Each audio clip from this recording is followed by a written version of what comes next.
France 24 et Public Sénat présentent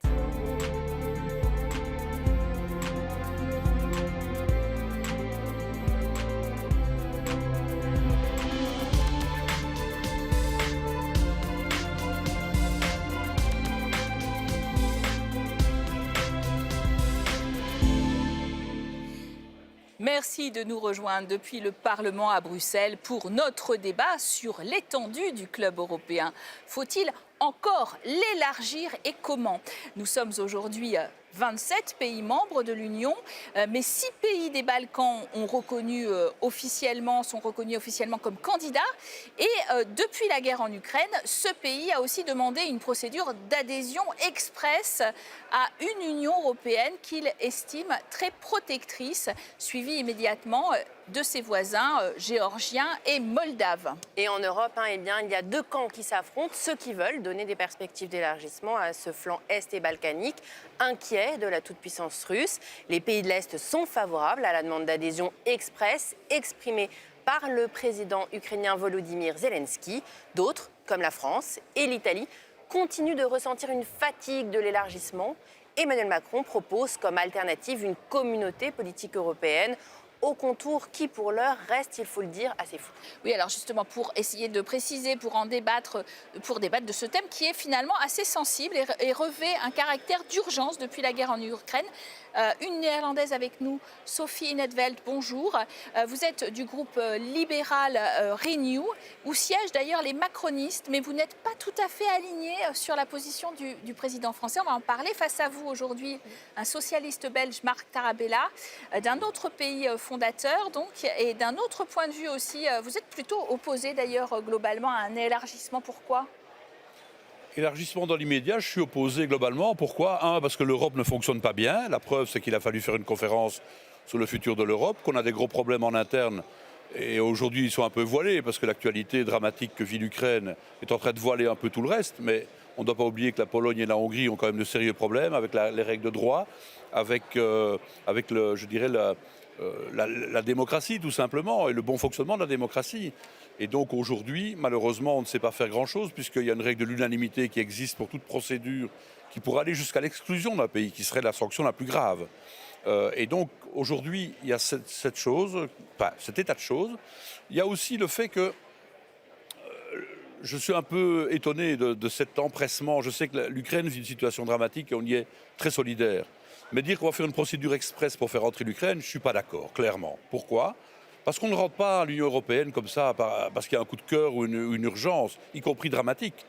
Il y a un acquis communautaire à respecter, c'est pas rien. Tous les pays qui ont demandé à adhérer dans l'Union européenne dans le passé, ça a été un processus qui a duré 10 ans, au moins 10 ans. Parce qu'il faut d'abord qu'ils se mettent en conformité avec toutes les lois qui ont été votées auparavant par les autres pays et qui ont dû les digérer. Alors à l'inverse, Sophie In 't Veld, vous êtes favorable à un large élargissement et assez rapide. Est-ce que vous comprenez la fatigue française, italienne et belge face à un élargissement large et rapide? Mais tout d'abord, je voudrais éliminer deux malentendus que j'ai entendus dans votre introduction. Il ne s'agit pas d'une adhésion dans l'immédiat. Il ne s'agit pas d'une procédure accélérée. Les Ukrainiens ont demandé d'avoir, au mois de juin, le statut de pays candidat. Ce n'est pas la même chose. Ça ne signifie pas qu'ils ne vont pas suivre les mêmes étapes et ne pas remplir les critères. Donc, ce n'est pas la même chose. Ils ne demandent pas une procédure accélérée, mais ils demandent d'être accordés le statut de pays candidat au mois de juin. Deuxièmement, vous avez parlé de la proposition d'Emmanuel Macron.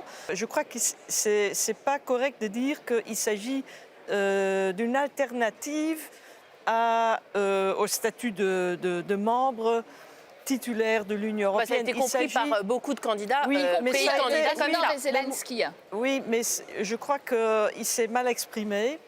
Et je me suis renseignée, donc j'ai demandé. Et effectivement, il s'agit d'une sorte d'antichambre, donc une étape sur la route vers le statut de membre à plein titre. Ce n'est pas la même chose. Oui, il propose même au Royaume-Uni d'intégrer cette communauté politique européenne, au Royaume-Uni qui est sorti de l'Union européenne, donc ce n'est pas forcément qu'une antichambre. Ça permettrait, mais si, parce que ça permettrait aux pays comme la Suisse ou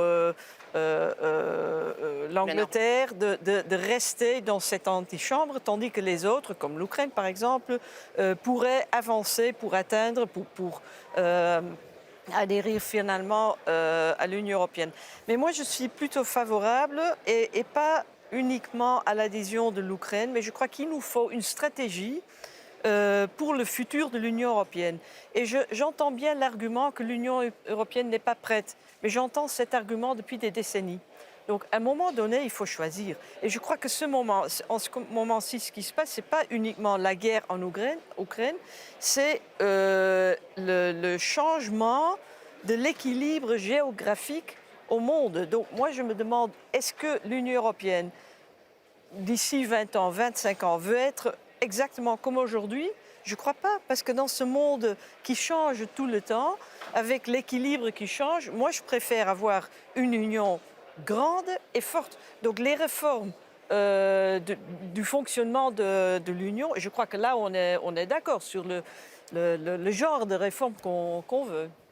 En même temps, Marc Tarabella, on a envie de dire, mais c'est tout à notre honneur que l'Ukraine veuille à ce point adhérer, qu'elle soit prête à se battre pour entrer dans l'Union européenne. On a presque envie de dire, finalement, c'est une question de vie ou de mort pour elle d'être dans nos valeurs, dans notre roue, etc. Est-ce que vous dites, du coup, mais on les laisse à la porte et puis on exclut tout process express quand même? D'abord, on ne laisse pas à la porte. Je rappelle quand même qu'on vient au niveau européen, il faut arrêter de s'autoflageller. Au niveau européen, on vient d'afficher d'abord une unité, ce qui n'était pas souvent le cas dans des conflits internationaux, d'avoir une unité de vue, tant au niveau du Conseil que du Parlement, que de la Commission, une unité qui va dans la solidarité avec le peuple ukrainien, qui va au-delà de tout ce qu'on a fait auparavant, l'accueil, même des pays qui étaient réticents à accueillir des migrants venant d'ailleurs, qui fuyaient aussi des guerres. D'accord, mais est-ce qu'on leur dit, vous appartenez à la famille européenne, votre place est réservée, comme l'a dit Ursula von der Leyen. Est-ce que ce message politique, on veut leur délivrer? Est-ce qu'il faut aller au-delà et leur dire, ça va arriver, cette adhésion? Il faut leur parler avec franchise. Ils sont les bienvenus, effectivement, en tant que candidats, parce qu'ils sont clairement pro-européens, ils ont épousé les valeurs démocratiques, mais on doit pas donner l'idée qu'on va les faire rentrer facilement. Pourquoi? Parce que c'est très difficile de rentrer dans l'Union européenne et d'intégrer toutes les règles. Il y a une deuxième réticence, c'est que nous n'avons pas une armée forte. Et je dis ça surtout par rapport aux pays des Balkans. Les Balkans sont une poudrière, éteinte aujourd'hui, mais 1914, c'était les Balkans. La guerre en Yougoslavie, elle est encore dans toutes les mémoires, il y a déjà 30 ans. C'était un drame à nos frontières également. Et on a été incapable de l'arrêter parce que l'Europe n'a pas de force d'armée en tant que telle. Il a fallu attendre le bon vouloir des États-Unis. Il ne faut plus attendre le bon vouloir des États-Unis. On doit avoir une stratégie purement européenne, indépendante de celle des États-Unis. Il l'a arrêté par la perspective d'adhésion, peut-être, on pourrait dire. Je crois que l'exemple des pays Balkans, ça montre qu'il faut absolument et rapidement changer la procédure d'adhésion. Mais la changer pourquoi? Pardon? Changer la procédure d'adhésion, pourquoi? Oui, parce que maintenant, ce qui se passe, c'est qu'un pays candidat doit se préparer pour le moment d'adhésion, et ça peut prendre 10 ans, 15 ans, 20 ans. Et ça dépend aussi de la politique intérieure des États membres actuels. Donc le processus est un peu pris en otage, et on a laissé dans cette antichambre les pays aux Balkans trop longtemps, et maintenant c'est la Russie et la Chine qui cherchent à une position d'influence. Donc je crois qu'il faut modifier la procédure d'adhésion et le prendre un peu en étape. Si on dit, une fois que vous avez rempli tous les critères pour la première étape, vous aurez une place à la table, vous aurez le droit de parole, non pas le droit de vote, le droit de parole.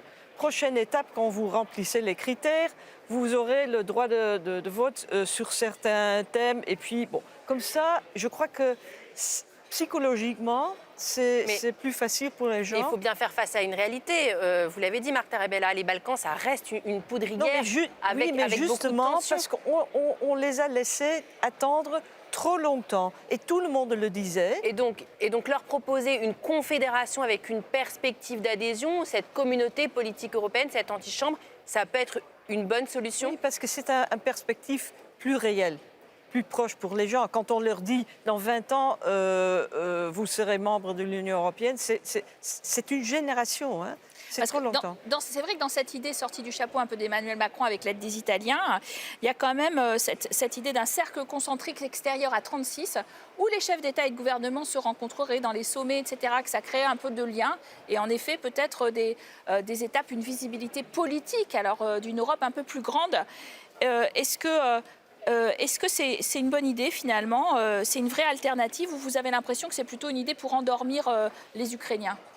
Non, c'est une bonne idée. Je l'ai accueillie, moi, avec, je dirais, assez positivement, d'ailleurs, avec peut-être pas enthousiasme, mais en tout cas, je trouve que c'est une idée intéressante parce qu'effectivement, on ne peut pas rester, et là, je peux rejoindre Sophie Infeld, une perspective trop longue peut décourager.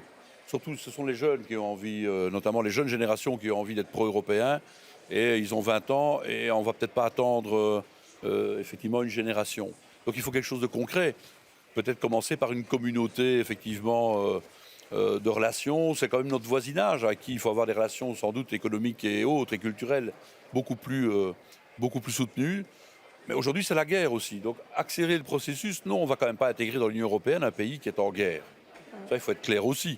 C'est un message qu'il faut dire. Sinon, nous étendons la guerre à toute l'Union européenne. Réponse Et ça, là-dessus. et ça, moi, j'ai pas du tout envie. Le conflit, pour l'instant, Non, mais- on est solidaire, mais le conflit, c'est la Russie qui a attaqué l'Ukraine. Mais justement, donc on n'a pas parlé, je crois que c'est un malentendu qu'il faut contrarier tout le temps. On ne Le parle pas président du- Zelensky en parle d'une adhésion express. Il en parle régulièrement tout le temps et il le dit à Non, le chacun de ses statut- interviews. Moi, je lui réponds non. européen. Si je le voyais droit dans les statut yeux, de je répondrais candidat, non. c'est ce qui compte. Mais il ne faut pas non plus oublier qu'on a signé un accord d'association avec l'Ukraine. Donc, ils ont déjà pris des mesures qui devraient quand même prendre pour le processus d'adhésion. Donc, c'est pas, on ne commence pas à zéro. Mais on a parlé de cette fatigue de l'élargissement. Là, je voudrais dire deux choses. Tout d'abord, il ne faut pas oublier que quand on parle de fatigue, que l'élargissement est un grand succès. C'est un grand succès. On Non, a pas une Y vraiment. compris en Hongrie, Si. y compris en Pologne? Je suis pas Oui, d'accord. mais là, il y a C'est un des, il y a succès, des mais pas un grand gouvernements, mais il ne succès. faut pas oublier, il y avait par exemple un gouvernement aux États-Unis avant Joe Biden qui était exactement comme Viktor Orban. On ne peut quand même pas dire que ce n'est pas un pays civilisé. Et il y aura une vie politique après Orban. Il y aura des élections en Pologne l'année prochaine. Et je crois que si on laisse tomber des pays, des gens qui se battent là-bas pour la démocratie, en plus, je vois en Bulgarie, en Slovénie, en Slovaquie, en plein d'autres pays qui se battent. Il y a une nouvelle génération qui se lève. Il y a eu un changement de gouvernement. En Slovénie, par exemple, ils se sont débarrassés d'un autocrate, modèle Orban. Donc, et il y a en Bulgarie, par exemple, un gouvernement qui a un seul point dans leur accord de gouvernement, c'est la lutte contre la corruption. Donc, il y a quand même un changement de mentalité. Deuxièmement, donc, je crois que c'est quand on imagine une situation sans élargissement, avec la Hongrie et la Pologne en dehors de l'Union européenne, on n'avait pas d'instrument de gérer la situation, de lutter contre les autocrates, les kleptocrates, la corruption, etc. Non, je crois qu'on est mieux ensemble.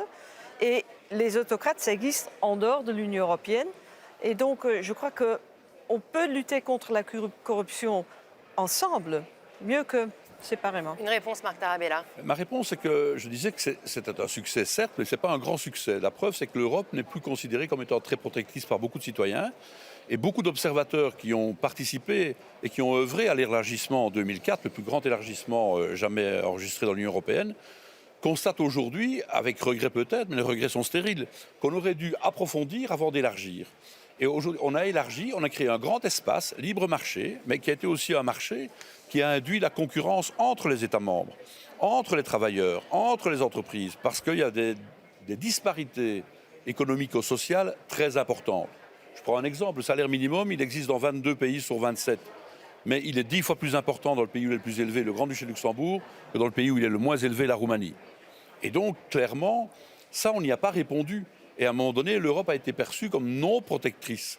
Et ça, malheureusement, il faut rectifier aujourd'hui et essayer de faire en sorte que ce grand marché, qui est utile à tout le monde, soit corrigé, justement, en donnant à l'Europe et en lui reconférant cette idée protectrice qu'elle a toujours eue depuis le début de sa création. Et le risque, justement, c'est pas une Europe à plusieurs vitesses, avec un SMIC très important ça existe dans un pays, aujourd'hui. Ça existe mais aujourd'hui. qui sont encore plus à plusieurs vitesses, à 6, à 12, à 27, à 36. Je ne suis pas favorable. avec cette Je crois communauté que politique européenne. Ces réformes institutionnelles, il faut les faire finalement. Le vrai problème, c'est qu'il y a maintenant une sorte de rivalité entre la politique nationale et la politique européenne. Il y a les politiques nationaux qui sont un peu jaloux.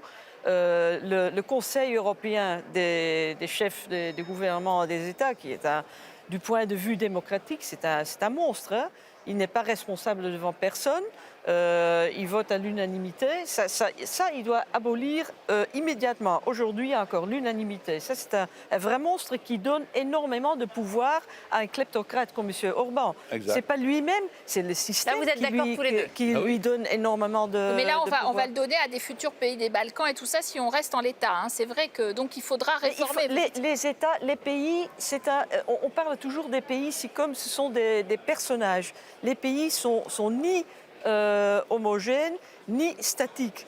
Hein? Il y a des majorités qui changent, l'opinion publique qui change entre les générations, parce que tu dis que les gens sont fatigués, etc. Tout d'abord, l'opinion publique change très rapidement avec la guerre et la crise Covid. Et entre les générations, il y a de très importantes divergences des points de vue. Et on aura l'occasion d'en reparler dans d'autres débats. Notamment pour le futur sommet des Balkans qui va parler essentiellement d'élargissement au mois de juin. Merci à vous de nous avoir suivis pour ce débat. Vous l'avez compris, très dense en ce moment et très important pour le futur de l'Union européenne. Vous restez sur nos antennes pour la suite des programmes.